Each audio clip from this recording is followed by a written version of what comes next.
Hey guys, so this week I'm deviating slightly from the typical instructional content I provide for you. But don't worry, more instructional content will continue next week. For now, I'll throw in some goodies for you guys.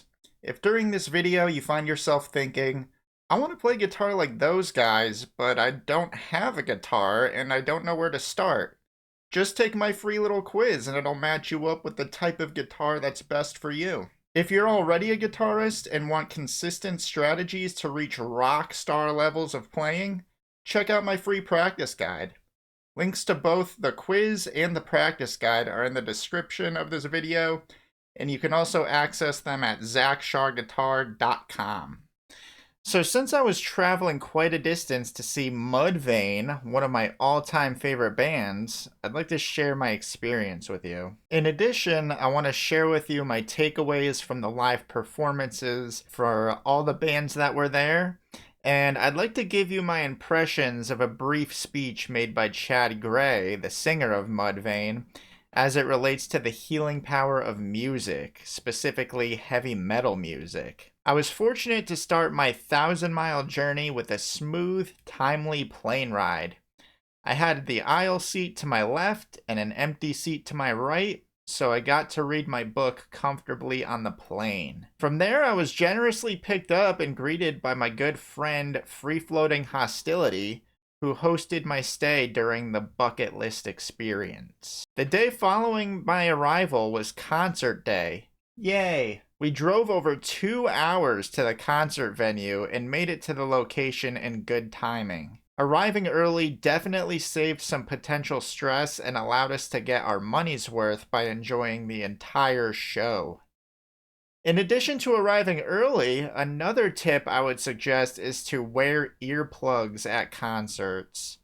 So besides my traveling essentials, I made sure I packed earplugs to the venue. In the past, I felt that earplugs were considered uncool to wear to concerts, for what reason I'm not sure, but I find that when faced with a wall of incredibly loud sound, not only do earplugs preserve your hearing, which should be a highly valued sense for everyone, especially music fans, but they actually allow you to hear the music better. That might be ironic for some. So the opening act was Butcher Babies. I've been familiar with this band before. I heard a little bit of their stuff a long time ago, but this dual female-fronted metal act delivered an impressive, energetic performance. From what I recall, this was the only band which featured an 8-string guitarist, which is pretty interesting. Following Butcher Babies was the band Nonpoint. I had no idea what to expect from this band because I never heard a single note by them before,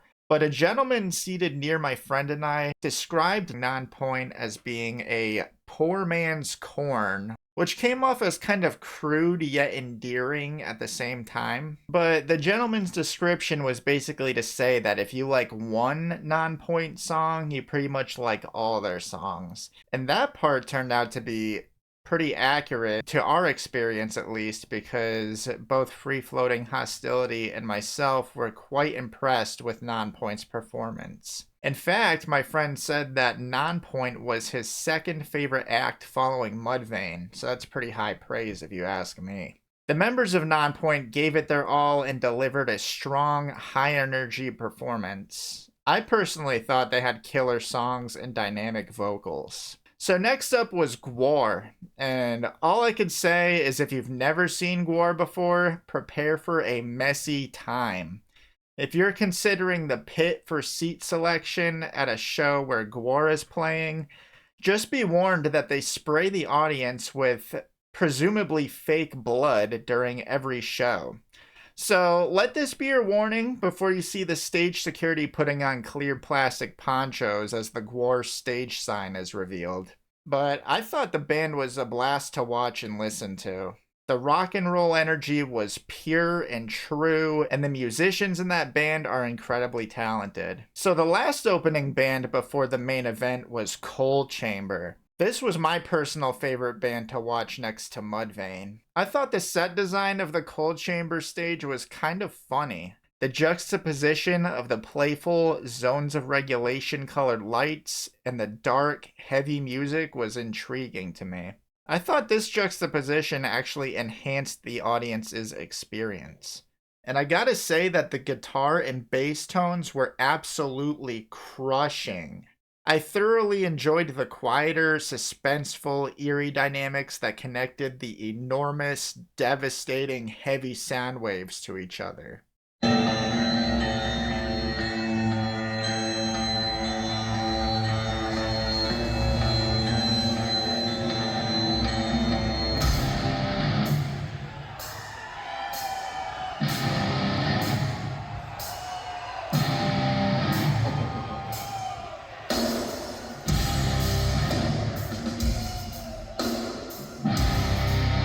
So finally we arrived at the legendary Mudvayne. Woo! After a long hiatus that left fans wondering if they'd ever get another chance to see Mudvayne live, getting to see them in the flesh was an absolute treat. The early moments of their set were built with hype via color-changing lights through a massive curtain with the band's song Monolith playing behind it. Next thing we knew, the curtain dropped to reveal the makeup-covered band starting up the song Not Falling. Chad Gray laid down a twisted, high-register scream that immediately overwhelmed the audience with goosebumps. The rest of the set was just as amazing as the start. Greg Tribbett's riff mastery, Ryan Martini's otherworldly bass skills, Chad Gray's sorrowful singing and ear-piercing screams, and Matthew McDonough's precise, technical drum patterns, which missed no beats, really enveloped an experience unlike any other. This was truly a dream come true, and I am incredibly thankful to have seen them live. I just want to say that the name of the tour, the Psychotherapy Sessions, was reminiscent of my time training to become a school psychologist. During what became a mere moment in my collective experience traveling to and from the concert, Chad Gray brought the name of the tour full circle. In between songs, he spoke of the significance of heavy metal music and how it saved his life. The life-saving nature of heavy metal music, or music in general, is not exclusive to Chad, and he recognized that. He encouraged the audience members to get any and all negative energy out of their systems so they can leave the venue a clean slate. He described the cathartic nature of music both for fans and musicians. Chad also brought attention to the support we have for each other as fans of heavy metal music by encouraging us to pick up our fallen brothers and sisters from the pit. I wholeheartedly agree with Chad's views on the healing power of heavy metal music and music in general. Music gives people, even for just a few minutes, the chance to feel empowered and forget about any pains or woes by focusing their attention on what they are hearing. Overall, my experience attending the Psychotherapy Sessions tour has been amazing, and I will never forget it. I got to discover new music, and I got to develop a deeper appreciation for a band that I already love. Right now, the tour has pretty much just started, so if you get a chance to see Mudvayne or any of those other bands, I strongly recommend you pull the trigger on some tickets. Also, as a guitarist, I had the opportunity to witness successful guitar players continue to inspire me to do what I love. If you're a guitarist who wants to stay consistent and get better at what you love, I want to give you my free PDF guide. It'll help you establish and achieve your next guitar goal. If you're not a guitarist and you found that these seriously skilled shredders piqued your interest in taking up guitar, there's no better place to start than by taking my free quiz. In just 60 seconds, the quiz will give you personalized results that will tell you what type of guitar would be best for you for your first guitar. Links for the PDF guide and the quiz are in the description, and you can also access them at zachsharguitar.com. Thank you so much for watching and having me share my experience with you. I'm Zach with Zach Char Guitar, and I will see you in the next one.